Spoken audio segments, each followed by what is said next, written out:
Hello, my name is Tiffany C. Wright, and today I'm here to talk to you about limited liability companies and 1099s. This is part of the 1099 video series offered by the Resourceful CEO. That's me. And here I am, so this is not just another faceless presentation.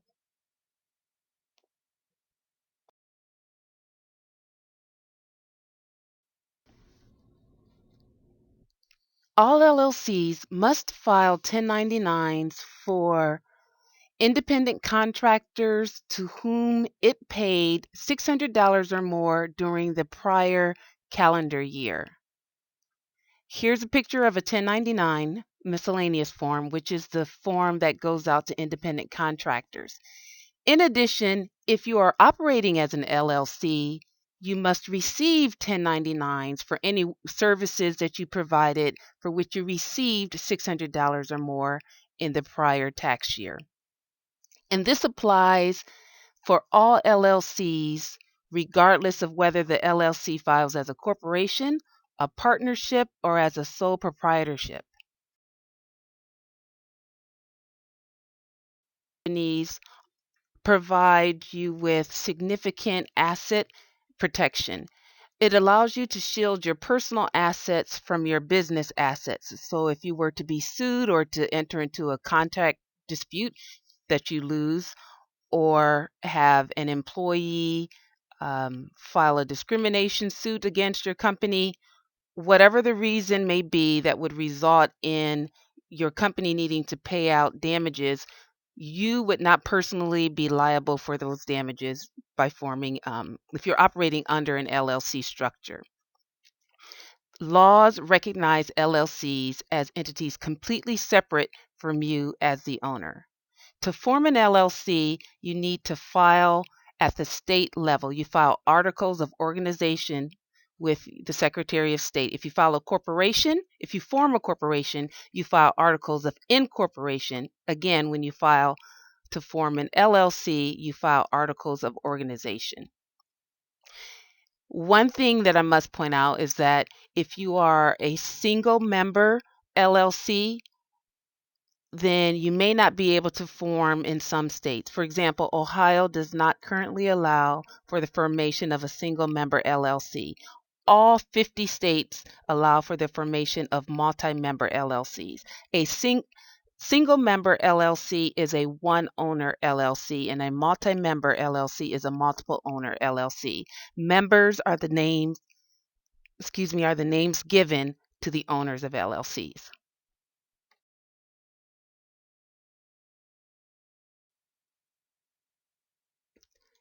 Single member LLCs have a default tax filing status as a sole proprietorship.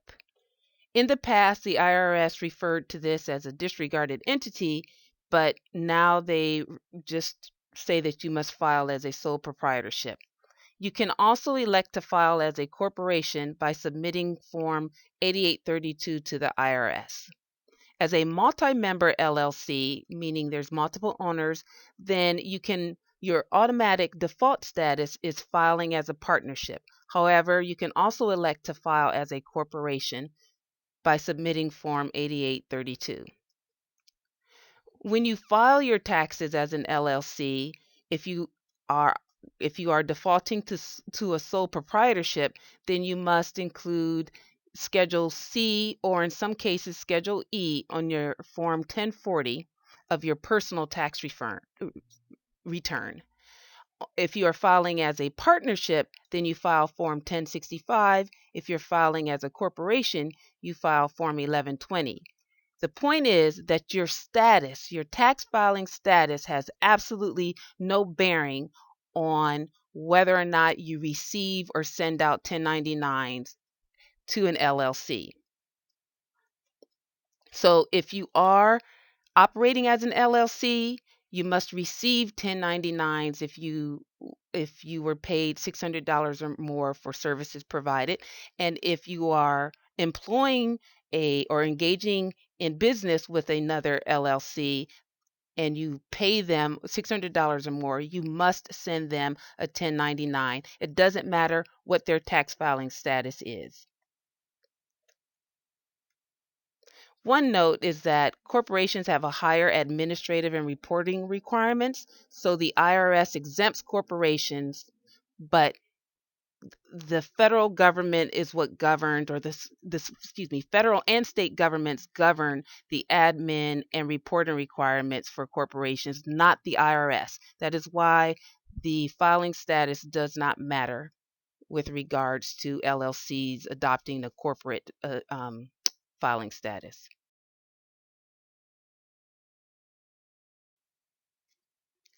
Again, your LLC must mail 1099s to all applicable businesses and individuals to whom you paid $600 or more. This is Form 1099 miscellaneous. And if you need more information about this form, then please check out our prior presentation, What Entity Gets 1099s.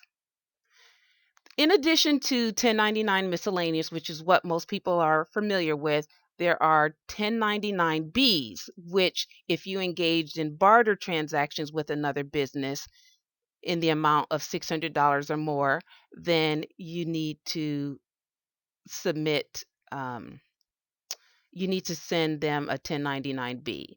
The same thing applies to 1099Cs, which are for canceled debt. So if you canceled the debt of any entity in which you had a debt relationship with, then you would need to send them a 1099C.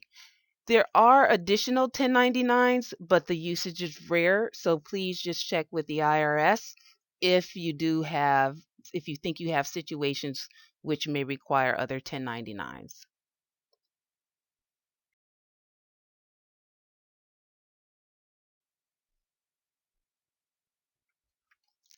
Here is a W-9 form. This is the request for taxpayer identification number and certification.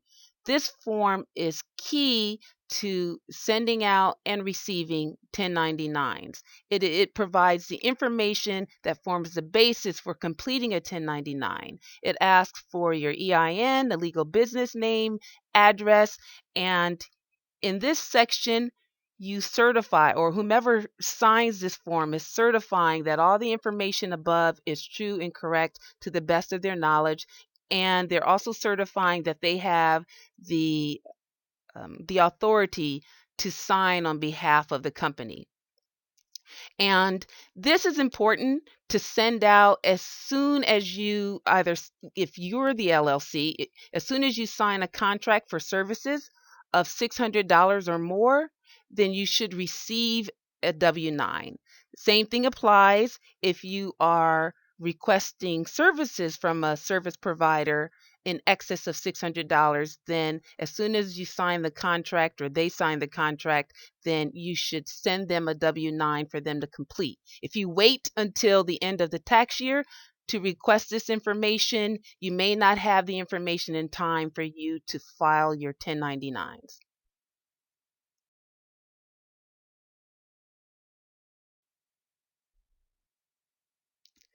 As an LLC, you will need to include the revenue that is denoted in the 1099s you receive in your tax return.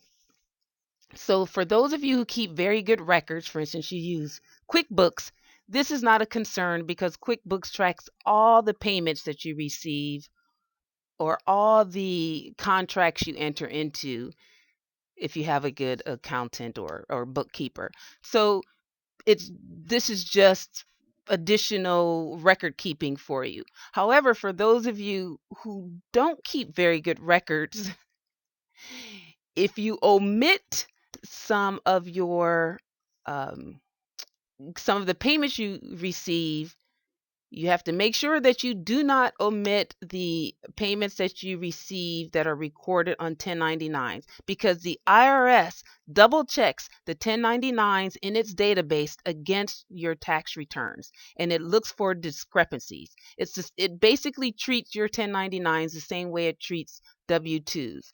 It looks at what the company that paid you reported versus what you're reporting.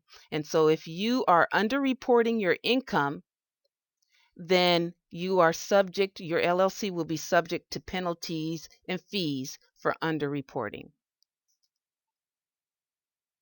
In addition, you must attach your 1099s to your tax returns if you are filing as a sole proprietorship or as a partnership. If you're filing as a corporation, you do not have to attach the 1099s.